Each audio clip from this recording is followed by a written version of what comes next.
Good morning. ഇന്ന് നമ്മുടെ daily long സീരീസിലെ ഡേ 2 ആണ്. ഇന്നലത്തോട് കൂടിയിട്ട് ഇവിടെ മഴയൊക്കെ കുറച്ച് കുറഞ്ഞിട്ടുണ്ട്. അതുകൊണ്ട് തന്നെ ക്ലാസ്സൊക്കെ നാളെ തൊട്ടിട്ടാണ് കേട്ടോ സ്റ്റാർട്ട് ചെയ്യുന്നത്. അപ്പോൾ ഇന്ന് നമുക്ക് ലീവായതുകൊണ്ട് തന്നെ എല്ലാവരും ഇത്തിരി ലേറ്റായിട്ടാണ് എണീറ്റത്. ഒരുപാട് ലേറ്റായിട്ട് എണീക്കാൻ പറ്റില്ല. ഇവിടെ നോമ്പും കാര്യങ്ങളൊക്കെ ഉള്ളത് കൊണ്ട് തന്നെ രാവിലെ എണീറ്റ് കുളിച്ചിട്ടൊക്കെ വേണം കിച്ചണിൽ കയറാനായിട്ട്. അതുകൊണ്ട് ഇത്തിരി ഒരു 8 മണിയൊക്കെ ആകുമ്പോഴേക്കും എല്ലാവരും എണീറ്റ് ബ്രഷ് ചെയ്ത് കുളിയൊക്കെ കഴിഞ്ഞു. മഴയൊക്കെ പോയതോട് കൂടിയിട്ട് ഇവിടെ വെയിലൊക്കെ ഉദിച്ച് തുടങ്ങി. എനിക്ക് വെയിൽ കാലമാണ് കൂടുതലിഷ്ടം. എനിക്കിങ്ങനെ നല്ല വെയിലോട് കൂടിയിട്ട് നിൽക്കുന്ന ദിവസങ്ങളാണ് കൂടുതലിഷ്ടം. അതാണ് എനിക്ക് കുറച്ചും കൂടി പോസിറ്റീവായിട്ട് തോന്നിയിട്ടുള്ളത്. എന്തായാലും പോസിറ്റിവിറ്റി ക്ലാസ് അവിടെ നിൽക്കട്ടെ.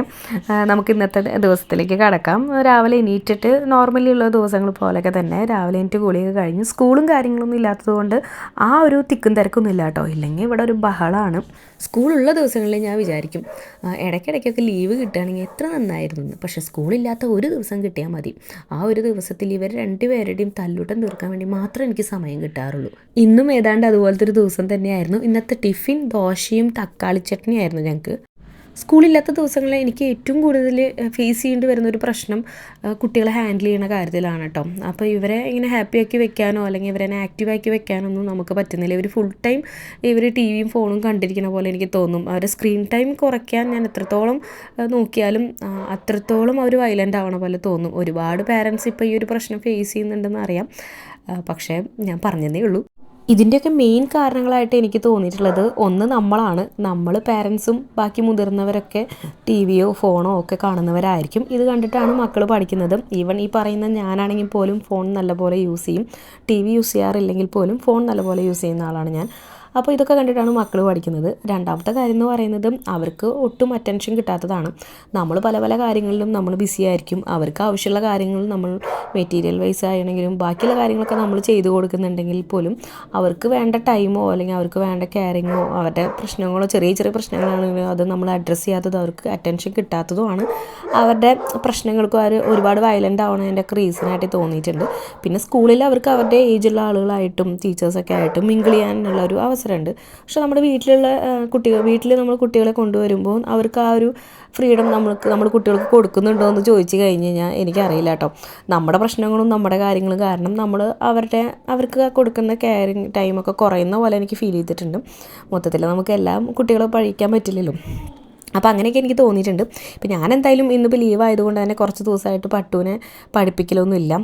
എക്സാമിന് മാത്രം ബുക്ക് എടുക്കുന്ന ഒരു ശീലമായി മാറി. അപ്പോൾ അതുകൊണ്ട് തന്നെ ബുക്സൊക്കെ എടുത്ത് ഏത് ചാപ്റ്റർ വരെ പഠിപ്പിച്ചു അതിൻ്റെ ശേഷമുള്ള ചാപ്റ്ററൊക്കെ ഒന്ന് പഠിപ്പിക്കാമെന്ന് വിചാരിച്ചിട്ട് കുറച്ച് നേരം ഇരുന്നു.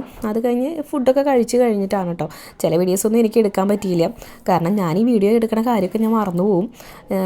അതിൻ്റെ ഇടയിൽ കുറച്ച് നേരം സിനിമയൊക്കെ ഇരുന്ന് കണ്ടു. അതിന് ശേഷം ഇപ്പോൾ ഈവനിങ് ആയപ്പം ഫ്രഞ്ച് ഫ്രൈസ് ഒക്കെ ഉണ്ടാക്കി. മഴയൊക്കെ മാറിയെങ്കിലും ഈവനിങ് ആകുമ്പോൾ ഒന്ന് തണുപ്പൊക്കെ വരും.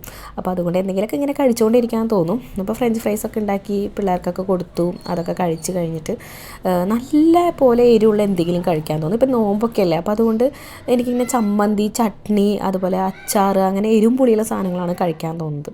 അപ്പോൾ അതുകൊണ്ട് തന്നെ ചമ്മന്തി ഉണ്ടാക്കി. ചമ്മന്തിയും ചോറൊക്കെ കൂടി കഴിക്കാമെന്ന് വിചാരിച്ച് ചമ്മന്തി ഉണ്ടാക്കിക്കൊണ്ടിരിക്കുകയാണ്. ഇതൊരു നോർമൽ ചമ്മന്തിയാണ് കേട്ടോ. ഉള്ളിയും മിളകും തക്കാളിയൊക്കെ ഇട്ട് വാട്ടിയിട്ട് ലാസ്റ്റ് പുളിയൊക്കെ പിഴിഞ്ഞ് ഒഴിച്ചിട്ടുള്ള ഒരു ചമ്മന്തി.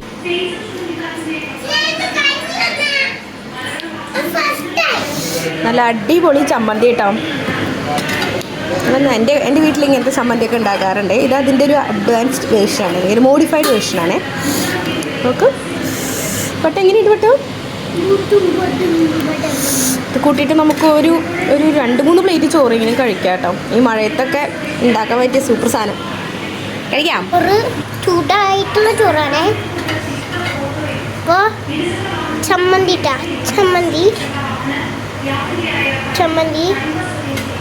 പിന്നെ കൂടെ ഒരു പപ്പടം കേട്ടോ. പപ്പടം നമ്മ കഴിച്ച് നോക്കും. അടുത്തത് ഞാനാ കഴിക്കുമ്പോൾ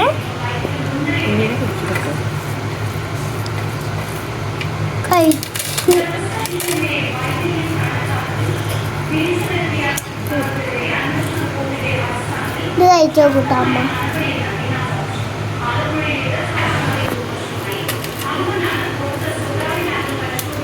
ചോറും ചമ്മന്തി പപ്പടമൊക്കെ കൂട്ടി കുഴച്ച് കഴിച്ചിരിക്കുന്ന സമയത്താണ് ഗാർലിക് ബ്രെഡ് ഓർഡർ ചെയ്തിട്ടുണ്ടായിരുന്നു. അത് വരുന്നത്.